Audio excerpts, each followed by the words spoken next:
Assalamu alaikum à tous les abonnés. Bafo makauni clé. Alaka wula noya alaka hera shuranka. C'est la voix de Maître Badrali. Nan men ala to do bituguni. Mimbe siri bela gelenti ka bo adama den kan kan fulo shuri kan iko klo. No e kati mulku Sulemani.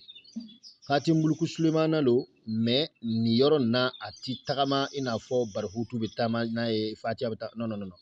Ya abe siri bele tika ka boy kan wa bi geresge funi yere be here soro kosbe abe bara chogo jume abe bara dimashi dunya de fe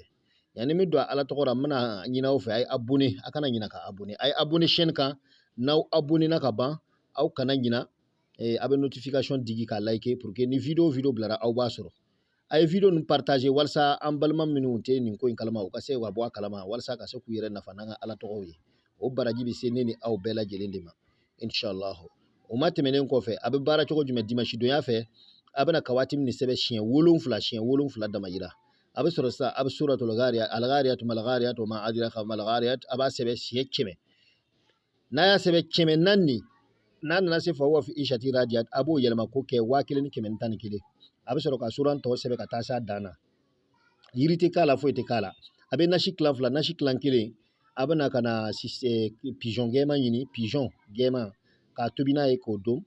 a klan kilin to abuto ka le mu e pa abuto ka fa wa fi ishati radio uti wurdi wa kilin ke bentan kilin fu ka se kile wolo fula nala na kira sona ma na ya bara mbaw daily akana koma akana témoignage ke